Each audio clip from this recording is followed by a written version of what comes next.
Well, welcome. We're excited to have with us Steve, who is running for the Aspen Peaks School District Board. And Steve, what seat are you running for? So seat two, which is the east side of Lehi, that east triangle of Lehi, and then there's a little bit on the west side of I-15, but it's mostly that east triangle of Lehi from Timp Highway down to Main Street, 1200 East to I-15, plus that little bit. Great. Well, we're excited to have you here. We appreciate you jumping on board. We've got 15 questions from the readers of the Lehi Free Press that we'd love to be able to ask you. And you ready to jump into it? Yeah, let's go. Thanks, Rob. All right. So, what professional background and skill sets do you believe are the most valuable for school board members to bring effectively govern our new district? So I'll just say that I think it's great to have a variety of backgrounds on the school board. And my background, I have a master's degree in construction management. I've worked on a lot of really big projects. The biggest project that I've worked on was an $8.5 billion project in Las Vegas, and my little portion of it was about $1.5 billion. And my job on that project was to manage the finances, and to really drill into all the details. We had a lot of projects going on all over the building, and my job was to track every contract and every contractor and every change order and everything that was happening financially on the job to make sure that it was all accounted for. And I think that's a skill set that I bring to the school board. It's just an eye of detail when it comes to the financial stuff, especially with extremely large budgets. I've worked with those before. I feel very comfortable with those, and just having a different perspective um, will just be a benefit to the school board Okay. going forward. And next question we have is what was your position on the proposed tax increment to increase fund facilities and capital expenditures, and how would you evaluate future tax policy decisions? Wait, read that one more time. You bet. So it's what is your position on, or what was your position on the proposed tax increment increase that the Alpine School District did through Truth in Taxation to fund facilities and capital expenditures, and how would you evaluate future tax policy decisions? Okay, so this has been something that was really frustrating for me, and a lot of it just came down to the fact that I didn't feel like the truth was being told. Um, some of the things that were being said was that it was that we were raising the taxes because the state had reduced the income tax rate. Well, that wasn't really true. They said that we had to increase our taxes because we needed to keep the tax levels at a certain level in order for us to get the state money. But that really wasn't true either. We had already been taxing at that amount, and neither the capital fund nor the bond fund affected the state money. Um, and so it was really frustrating to see bond money fall off and then them say, well, we need to move the bond money into capital money because the state was reducing the income tax rate, or that we needed to keep the tax rate at a certain level, because neither one of those buckets made any sense for why they needed to increase the tax rate. And so I think we really financially need to look at what the needs truly are and not just look at the wants, because there's wants for everyone. Everyone has wants. We all have I want the kids to have all of the things, but we can't do that at the expense of all the taxpayers. Okay. Next question is what do you see as the most critical gaps or operational gaps that need to be addressed as we separate from Alpine School District, and how should we prioritize filling them? As far as the operational gaps, I think especially as we start this new school district, um, there's going to be the gaps in the programs and figuring out how we fund those and how we manage those. The operational structure of Alpine School District is going to be significantly different from what we have in Aspen Peaks. And our financial resources are going to be different. I think we're in one of the better positions with Aspen Peaks. I think we're in one of the best positions financially as far as the three school districts that broke off. Um, but there's going to be some struggles there, and I think we need to take at least the first year or two to really kind of evaluate some of these things and figure out what we really have the funds for. I just don't want us to put us in a hard financial spot right as we kick off the new school district. That would be travesty. Okay. Next question we have is how would you approach creating the Aspen Peaks inaugural budget and what factors should guide the financial planning process? All right, I think we should do every year we should look at the budget and look at things that have worked, things that aren't working, things that need to change, things that are absolutely necessary, and then the things that are just wants and things that that might be great ideas and really looking at ways that we could possibly involve the community in finding ways to save some money. And one of the things I had talked about earlier in the campaign was um, like English as a second language program, or helping some of these students that are coming from other countries that are learning how to read, possibly utilizing some of the churches and some of the communities and libraries to try and be like, hey, we need volunteers to kind of help with these, which wouldn't be a financial burden on the school district. And it's just a new way of looking at stuff and just a different perspective that might not be the way it's always been done, but it'd be a just something to look at and see if there's something else that we could do financially for the district. Okay. And the next question is how would you evaluate tax incentives and requests from development agencies and what criteria should guide these decisions? Oh man, I feel like we have given away the farm when it's come to these tax development, the RDAs and the TIFs, and in the short term, it seemed like a financial benefit because we're able to tout wins, especially with like the Texas Instruments TIF that got pushed forward that the school district agreed to, and so we got some cash up front. But over the long term, over the 30-year time period, it was going to cost $200 million, and that's a significant amount of money, a significant, and not all of those funds were going to come to the school district, but it's still a significant amount of money that we're bypassing for gains today. And that concerns me a lot. And so when we're looking at these RDAs and these TIF and these other developments, it needs to be something that we look at long term and not just for short term wins to be like, hey, we can get, a couple $1 million today, and then we end up financially hurting over the long term. Okay. Next question is how would you approach establishing district policies for Aspen Peaks, adopting existing frameworks or developing new ones, and what should guide this process? So I think the first thing when it comes to policies is looking at one is state law. State law mandates a lot of the policies that we need to have, and so referring back to state law to be like, all right, well, what does the state law say that we need to have with regards to our policies? With some of the other policies, I think the Alpine School District has done a phenomenal job with a lot of their policies, and I think it'd be great to use those as a framework going forward. I think that there's other policies that need to be reworked, especially policy 6161. They've tried to make it comply with state law, but I feel like it falls far short of what it should be. Um, and so there's some things that we'll need to start over. But again, I'll be hopefully one person out of seven on the new school board. And so it's how you work together with the other school board members to try and get those policies through. And if you can get your ideas communicated to them properly. Okay. Next question we have is what approach should the district take in establishing relationships with employee unions and negotiating collective bargaining agreements?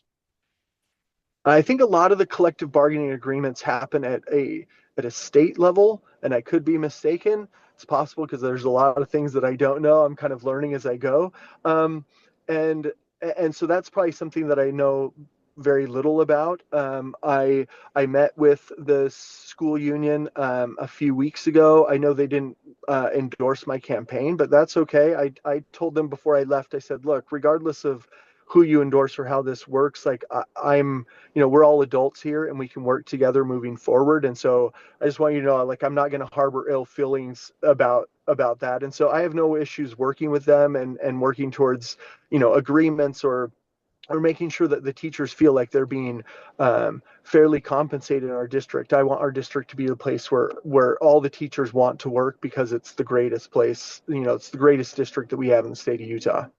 Okay. Next question is how should the Aspen Peak School District engage with state legislators and position itself on education related legislation?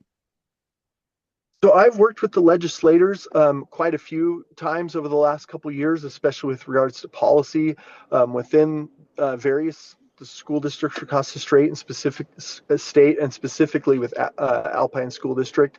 And so I have a good working relationship with a lot of the legislatures, with Kay Christopherson and Ken Ivory and Matt McPherson, like we've been, and Kira Birkeland, like we've been working with educational issues for quite a while, and I look forward to working with them more in the future with regards to policies and things that affect the district. Okay. How would you balance educator professional autonomy with community standards regarding classroom displays and teaching materials? Yeah, I think the state has done a good job clarifying some of this stuff, and they've tried to address it in some of the policies in the Alpine School District. But I think it's important um, to be very clear on what the professional expectations are with our teachers. Um, I think as parents, there's a lot of things that we feel are inappropriate in the classroom, and I feel like the policies that we have in our school district should reflect the values of the community. Um, we want our schools to be places of learning, not places of indoctrination. And so some of that, I think, um, some of that is driven by the state, but I think some of it is driven by community and by the parents and those that are involved that have children in the school districts that want to see certain things happen there. Okay. Next question is, how should the district handle parent concerns about instructional materials and library resources while maintaining educational quality? So this has been something that I've worked on quite a bit.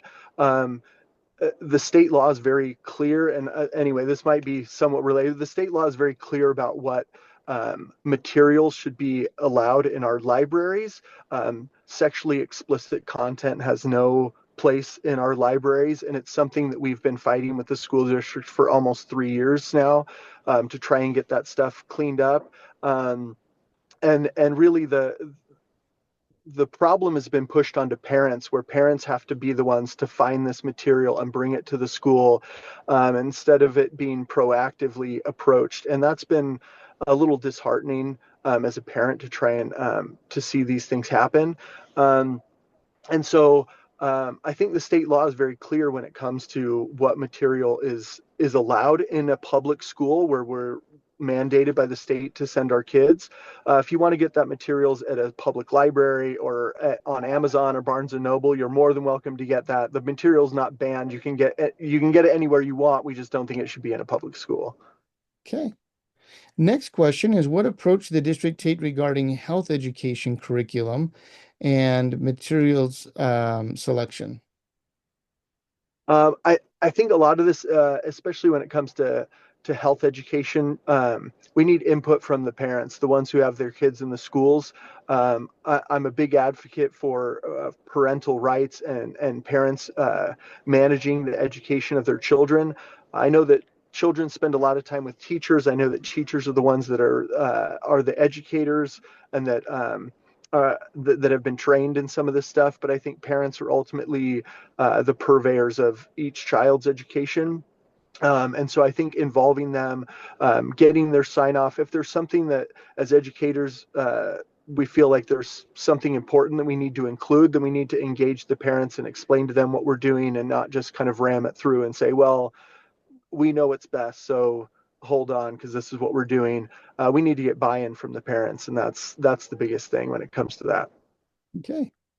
Next question is, what role should civic education and constitutional studies play in our curriculum, and how best can we prepare students for citizenship?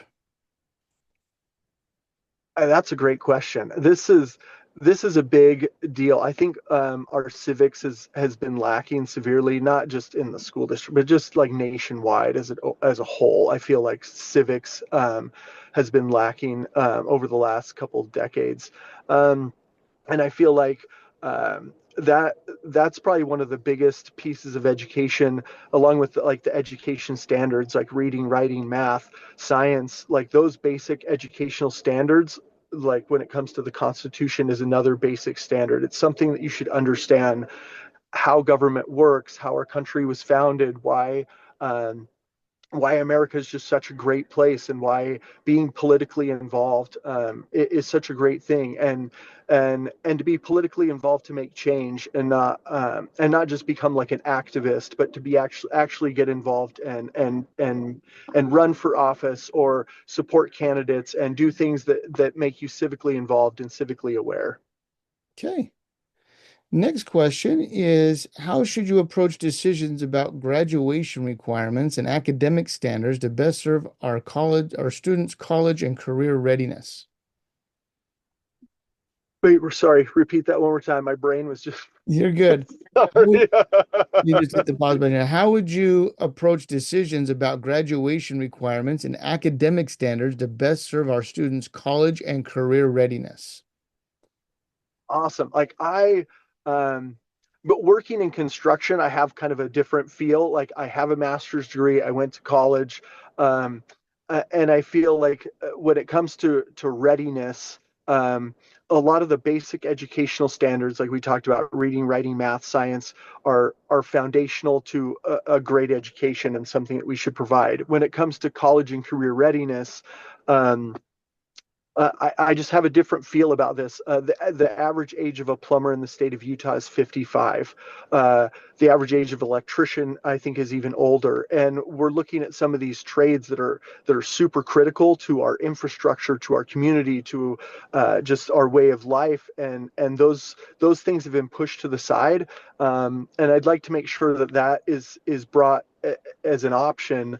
I remember, if I can go over really quick, I remember talking to a school counselor when we had first moved here 13 years ago, and I just said, "Hey, do you ever suggest that people go into the trades?" And they were like, "Yeah, no, it's like college or nothing." And I know things may have changed over the last 15 years, but I had come from an industry where my our lead guy was making $250,000 a year with a high school degree, and he was phenomenal and he did a great job.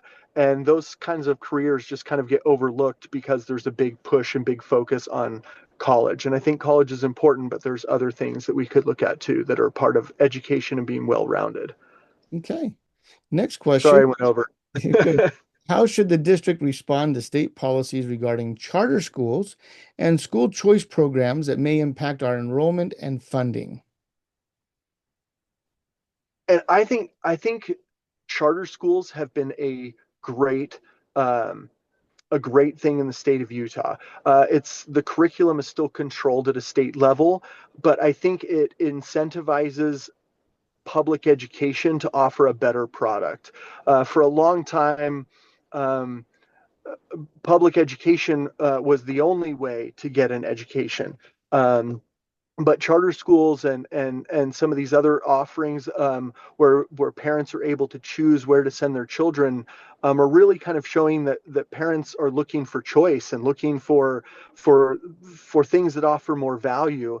And so when we look at our school district and our curriculum and the things that we're teaching, I think looking at how can we increase the value.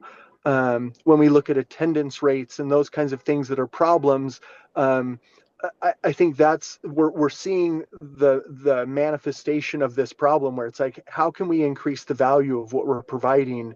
And we need to do that in order to fix these other problems. Okay.